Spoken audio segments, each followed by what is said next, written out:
et l'éthique, et très gentiment, il m'a dit oui, j'en parlerai lors de leur... Je suis le professeur Nathalie Salle, je suis gériatre au CHU de Bordeaux et je suis aussi ici en tant que présidente élue de la Société française de télémédecine. Je serai présidente en décembre et je prendrai en charge cette société pour 3 années.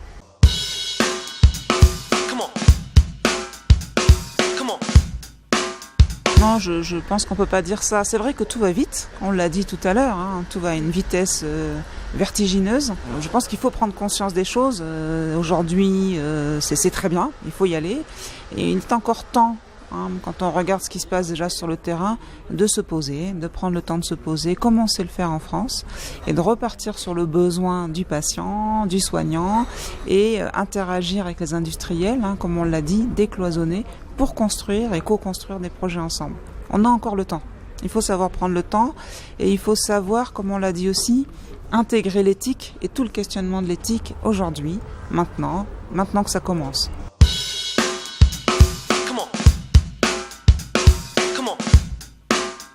Bon là c'est une vaste question, hein. J'ai peut-être pas la réponse à tout ça.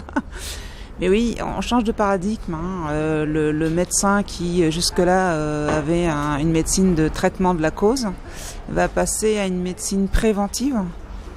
On est déjà un peu là-dedans. Et une médecine prédictive. Alors là c'est un bouleversement total pour le médecin. Et il va falloir changer sa formation. Et il va falloir intégrer donc de l'humain à l'algorithmie des données pour qu'on ne soit pas dans du collectif, mais plutôt du cas par cas et de la réponse vraiment de soins aux patients. Donc, comme je le disais tout à l'heure, hein, il va falloir changer la formation, décloisonner, intégrer le patient et toutes les disciplines parallèles à la discipline de la santé dans la formation avec les ingénieurs, les économistes, etc.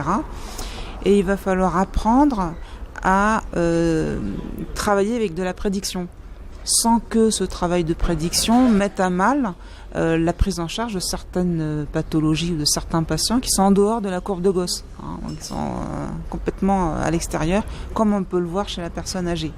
Donc on n'y est pas encore, mais il est temps de penser aujourd'hui à changer les choses au niveau de la formation et de l'enseignement, et comme on l'a dit aussi, à changer aussi l'éducation du citoyen dès l'enfance en fait, autour de tout ce qui est de l'ordre du partage de données, de la sécurité des données, etc. Donc il y a du boulot, mais il ne faut pas avoir peur, il faut y aller, quoi.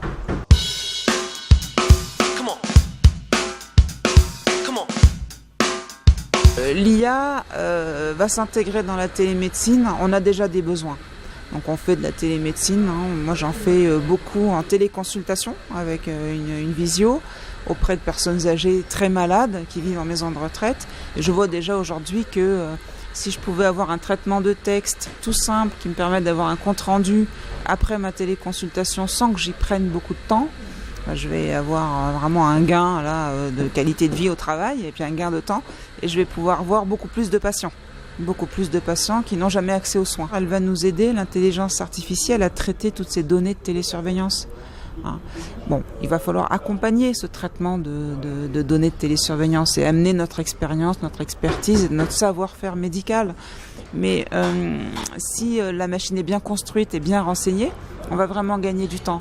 Et on va arrêter de vérifier toutes ces données issues de logiciels qui ne doivent pas être vérifiées, que la machine a désigné comme étant des données correctes. Donc là aussi, on va gagner du temps. Et enfin, l'intelligence artificielle, je pense, peut nous aider aussi à mieux organiser notre journée de travail, nos rendez-vous, et quelque part nous aider aussi à gagner du temps pour voir d'autres patients, hein, et construire un soin qui va être plus axé à aux patients en précarité ou en ruralité et éviter toutes ces inégalités d'accès aux soins. Par exemple, pour une pathologie ou une autre, vous avez tout un travail de littérature à faire pour essayer de comprendre ce qui se passe par rapport à cette maladie, quels sont les nouveaux traitements, etc. Parce que le patient, lui, il va sur Internet et vous interroge aujourd'hui.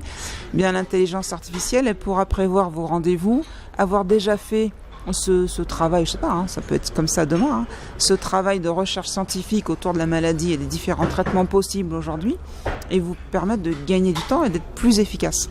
Moi, je pense qu'il y a un espoir autour de l'intelligence artificielle, dite faible, pour nous aider dans notre travail quotidien.